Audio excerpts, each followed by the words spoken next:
Good morning. On the first of the month of February, a month in which winter still seems to be on vacation so far. Early yesterday morning, I received texts from two different friends, one from South Carolina and one from Georgia.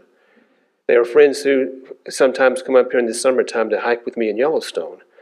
And they both texted me to say they had found our winter. And they wanted me to come and get it and take it back.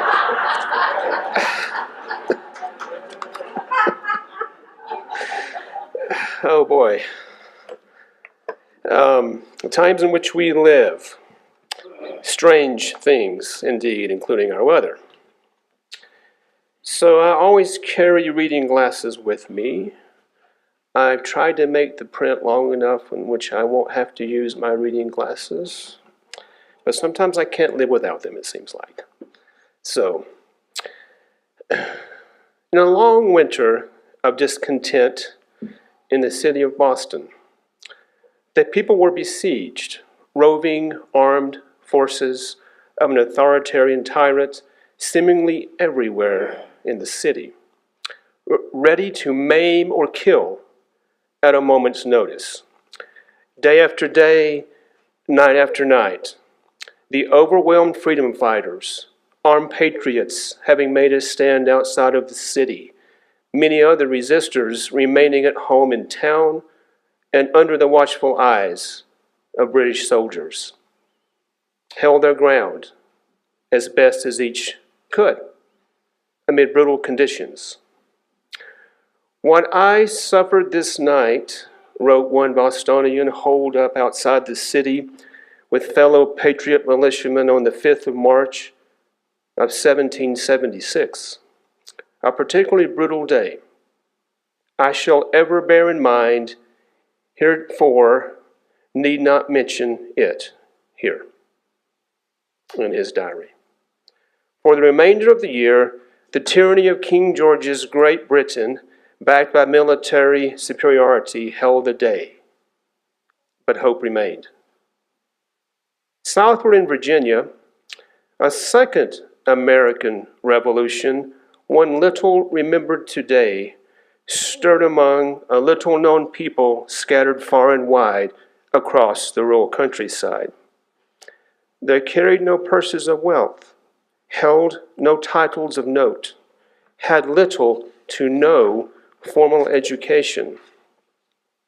But they clung to a vision, and not just any vision, a vision they had nursed in vain for generations, a vision of the highest of freedoms in their minds, a vision for which their mothers and their fathers had suffered, and their mothers and fathers had suffered, and their mothers and fathers had suffered. Then the news of the Revolutionary War against Great Britain filtered into the hinterlands where these country folk lived, folk of whom Virginia's leaders suddenly turned to in search of men to bear arms against Great Britain. And they did have guns, these backcountry folk who had spent several generations deep in the forests and the hollers of the colonial South, shooting deer and rabbit and squirrel for their dinner tables. And now, in the spring of 1776, with the state desperate for their help, they suddenly had something of value that they could use to advance their vision of freedom. They had leverage. Poor but numerous they were. If they refused to bear arms against Great Britain, the patriot cause might falter and fail. But these outcast, marginalized, and oft-persecuted folk had a higher calling. If Virginia state officials were desperate enough to turn to them in the war for freedom from Great Britain, those same officials would first have to take meaningful steps toward granting freedom of conscience and freedom of religion and freedom from religion that had been absent Virginia since its founding. This was the greatest opportunity they had ever had to directly confront the far too long religious tyranny of the state. A battle of visions had begun. On the one side, seemingly holding all the cards, the powerful state church, since 1607, funded by mandatory religious taxation, since 1607, controlling state governance, since 1607, policing proper religious worship, since 1607, punishing non-compliant religious dissenters with fines, beatings, torture, imprisonment, land confiscation, even removal of their children from their homes. On the other side, absent status or any meaningful resources other than their generations-long determination, thousands of outsider Baptists, these were the people, had been mobilizing. In recent decades, they had migrated to rural Virginia, and since the 1760s, some half of their preachers had been brutalized by law enforcement officers and goons for violating government religious mandates.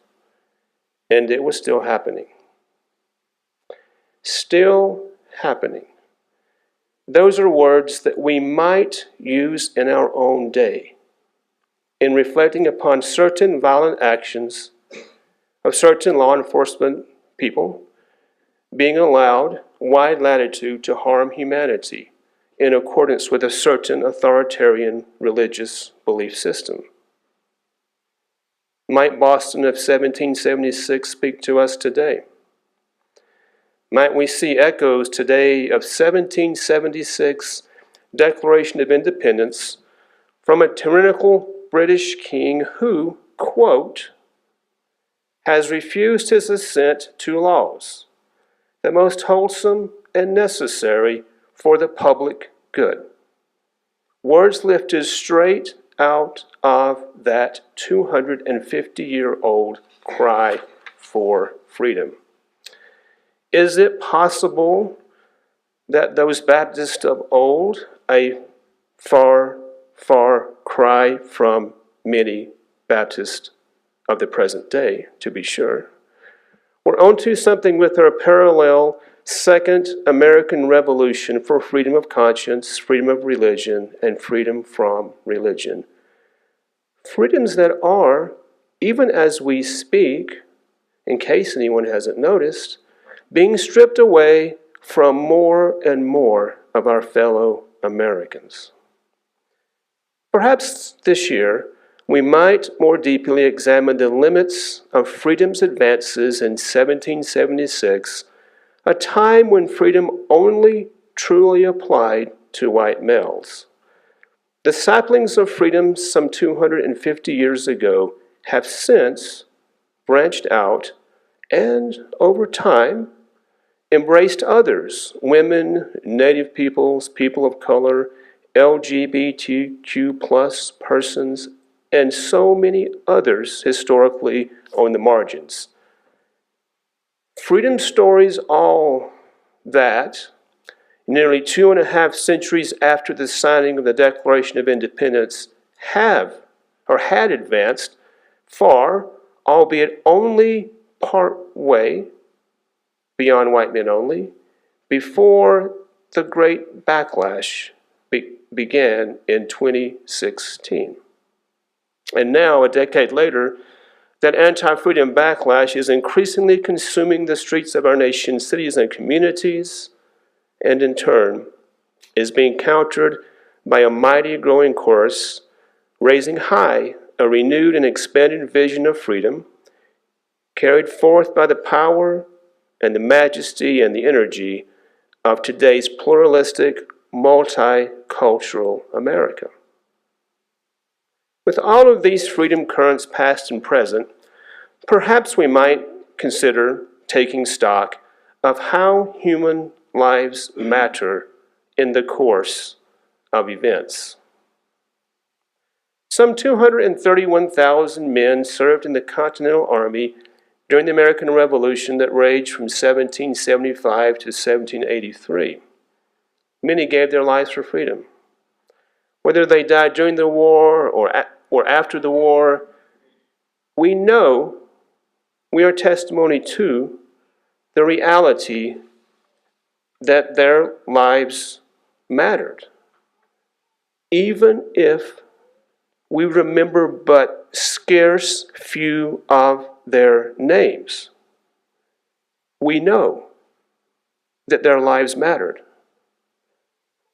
And we as a free people bear witness that their lives still matter today. Today also, few know much about the Second American Revolution, that revolution for freedom of conscience, for freedom of religion, for freedom from religion. And far fewer are aware that the Second American Revolution was, to persons persecuted by state churches, every bit as important, and for some more important, than mere political freedom from Great Britain. And that leads us to a final historical moment for now. The turning point in the Second American Revolution came on October 16, 1776. That was the day when Thomas Jefferson and James Madison, leading members of Virginia's Committee on Religion during the state's first legislative assembly as a state, when Jefferson and Madison plopped on the table a singular petition for freedom of conscience, freedom of religion, and freedom from religion. Now, there had been many religious freedom petitions prior, and more still yet to come. But the October 16th, 1776 petition was a stunner, signed by some 10,000 Baptists, as well as a handful of other religious dissenters. It was well over 100 pages long and thick as an altar Bible. Its message was simple. The days of Virginia's church-state alliance were numbered. Baptist vision and the vision of other religious dissenters, a vision of church-state separation, could no longer be denied. Baptists ever agitating for religious freedom provided the grassroots ground game. Jefferson and Madison, highly placed within the political sphere, gradually wore down legislators' resistance to granting such freedoms to the people. In 1783, the First American Revolution came to an end victoriously. Jefferson and Madison, at that time, following the end of the First American Revolution, Jefferson and Madison, backed by Baptists and other religious dissenters, redoubled their efforts for religious freedom. Victory in that revolution came in 1786 with the enactment of Thomas Jefferson's Virginia Statute for Religious Freedom. Abolishing Virginia's almost 2 centuries old state church, the statute constructed a legal wall of separation between church and state, securing freedom of conscience, freedom of religion, and freedom from religion for Virginians. At that time, for whites only, admittedly. 5 years later, in 1791, the United States of America followed suit, founding our secular federal government on the bedrock of freedom of conscience, freedom of religion, and freedom from religion. We remember Jefferson and Madison's efforts during that founding revolutionary era. Less so, the fierce determination of Baptists and other religious dissenters. But their lives mattered then and still matter today, as we are here today in free assembly and freely speak our consciences, and convictions. Here we are, beneficiaries of audacious visions of freedom realized long ago and since greatly expanded. If only those freedom fighters of the Revolutionary era could see us now, right here, in this place, in this moment. We are family, friends, neighbors, townfolk, rural folk. We share our lives with one another. We lift one another up. We are visionaries. We know our nation has come a long ways, and we know, despite this perilous time in which we now live, we know that freedom will ultimately continue growing wider, deeper, higher. But there is more still. Because we resist Before we resist authoritarianism's destructive nature, because we resist authoritarian's destructive nature, because we have not given up and will not give up on our vision of freedom for all, because we embody common humanity, the most powerful force for the good of all humankind. Because we stand with hundreds of millions of diverse Americans of like mind and spirit and conviction. Because of who we are, each and every one of us. And what we do, each and every one of us. Our lives matter. Now and beyond our lifetimes. Amen.